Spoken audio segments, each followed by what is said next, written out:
isn't it? But I mean, I find that I do travel quite a lot because I write books and I write articles about travel and things like that. And when I get away, I manage to organise my life to see everything and do everything. If I arrive, I particularly love visiting cities, and so if I arrive, I'm restless and I charge out and I see everything, and then I get home and we were in Vancouver for about 5 days. The first day we arrived was a Sunday, and I said to Joe, "Oh look, let's just have a look what's on." And the Vancouver Symphony Orchestra had an afternoon of French romantic music, one kind or another, and so off we went. And we went to watch the Symphonie Fantastique, Berlioz. Marvellous. But what was wonderful about it, you see, is that you go in to... I love when I'm in a place, to go in and experience what Vancouverans are doing. You meet the people of Vancouver all arriving in this wonderful place called the Orpheum. Have you ever played there? Absolutely. I've been with that orchestra several times, actually, over the years, so I know exactly the venue you're talking about. Isn't and it the a wonderful surrounding venue? area. It is. It actually is. Lots of character Yes. to it. I'm not sure if it's got the best acoustic in the world, but, It was great where we were. It's a great historic building, which, of course, would tick a very large box as far as you're concerned. Well, isn't it interesting? Because it's sort of 2,000. I was interested in this. 2,800 people, and 97 or something. Brilliant. And I spent a lot of my life working to sort of save the Hackney Empire. Yes. And the Hackney Empire is of a similar date and built as a musical. And so was the Orpheum. It was built as a musical, as the vaudeville play. And I was fascinated when they put a campaign together to save it for the city, but this was in the 70s. They didn't wait until the 80s and 90s like we did. When they did, they got Jack Benny along to sort of drum up support for them because he played there. So isn't that wonderful? It's sort of wonderful to get this connection with theatres and places. So we went and we had a marvellous afternoon with plenty of time in the evening to go out and explore more of Vancouver, which we did. And I thought... And then I think, when it was Joe's birthday, a little while, we all went off to Berlin with a group of friends. And we went to a concert there as well, and Mahler in that particular case. But but it's such a great thing to do because, of course, you sit yourself down in a hotel. You're not going to enjoy yourself watching French TV or Spanish TV or something like that. So nothing could be better. We went to Madrid and we went to the Opera House there. Another great experience of meeting the sort of Madrid, the Madrid gentle population going out for an evening to enjoy an opera.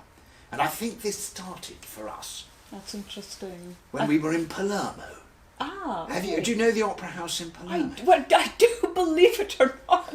I've also been to Italy a lot over the years, and a lot of the venues we perform at are opera houses, can you believe? So can you imagine percussion recitals in opera houses? But the places we've often played there have been so ornate and so grand and so beautiful and just not what you would expect, or the sort of place you would expect to end up being a solo percussionist.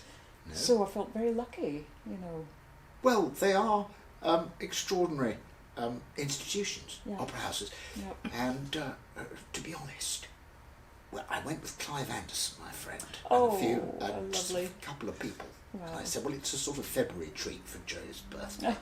So we went to Palermo. We stayed in a beautiful hotel called the Villa d'Este, and we all went to see a production of La Bohème, I think, at the Opera House, which is the second largest in Palermo in Europe. It's enormous. And we calculated that including the cost of our flights with EasyJet at that time of year, it was cheaper than going to the Royal Opera House. Oh my, isn't that interesting?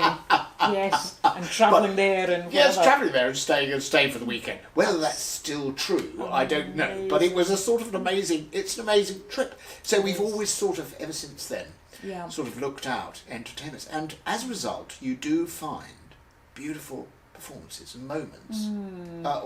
We were in, I had a sailing boat, and so we once did a little trip from Cannes to Genoa.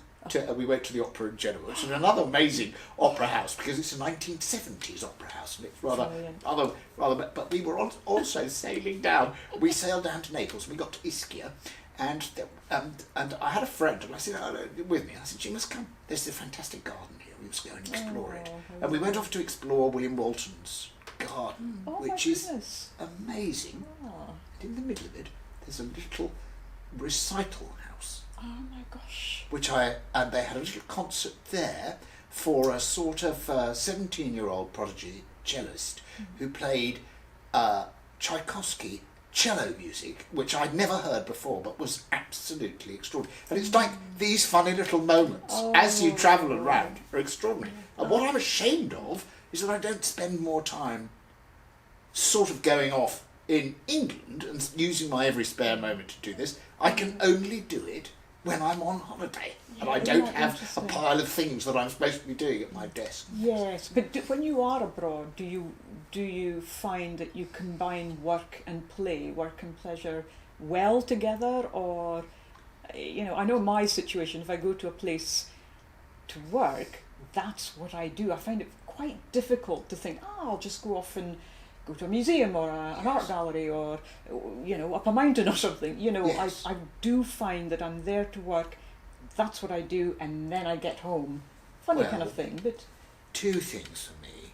One is that if I'm on holiday, I always have hyperactive holidays, which drives people around me slightly crazy.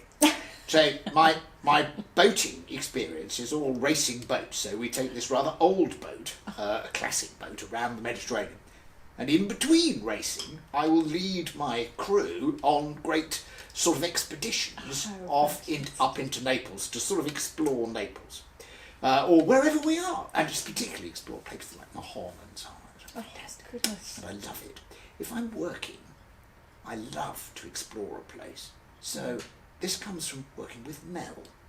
Interesting. Now Mel is a night bird, and so he would finish a show and not really go to sleep until 4 or 5 in the morning, because everything that in his life happened after the show was over, and he'd gather people who would come and join us on tour. So, and I gave up drink when I was 30. That's when I started drinking. Really? I was teetotal up to about, my late 30s, and then when I started travelling to Germany more, my agent there said, you must try our German beer, which I did, and very much liked it, and have enjoyed beer and wine really since then, for pleasure, and it's lovely. But anyway, sorry to interrupt you. No. I mean, because I'm sorry about another long-winded story, but effectively, I used to jump up at 9 o'clock in the morning, and I would, wherever I was, I'd go to the art gallery. So I began to discover that Britain has, all over Britain, the most amazing, often quite slightly forgotten collections of art. Leeds, wonderful. Manchester's got lots of fabulous galleries. Glasgow, in particular, has an extraordinary collection of art. And so it becomes a sort of point of honour with me if I'm visiting places where I know there's a gallery, and I will always make sure that I go. And when Joe and I started in Toronto, we went by train to Vancouver. Oh, wonderful! Have you ever done that? No, not that journey. Next time. How long did that take? About 4 days. Oh my goodness! And you have to get into a limbo. This is what I'm just writing about at the moment. You have to get into a sort of limbo because you have to allow that it's great, because the train is taking you on, but you're not going anywhere. No, so you enter into a sort of state, but not like an aeroplane, because you wander around, you have meals, you look out the window, you read books, and yet you're travelling gradually through time zones and seeing places. What I really love about it is it gives you some idea of the extraordinary vastness of Canada. Huge. Yeah. Huge. You go to sleep, after 24 hours travelling through nothing but snowy woods, lakes, and frozen lakes. That's all you pass. 24 hours. Go to sleep. You wake up and you meet the last of... Yes, it's still the same. Still the same. And then suddenly you're looking out the window and you go, oh, wait a minute. Oh, that's a field of corn. And you hit the Great Plains. And then it all goes and you get the opposite. You just get endless vistas of snow and occasional grain elevators, things like that. But this goes on for another 36 hours. Yes. It is incredible, though.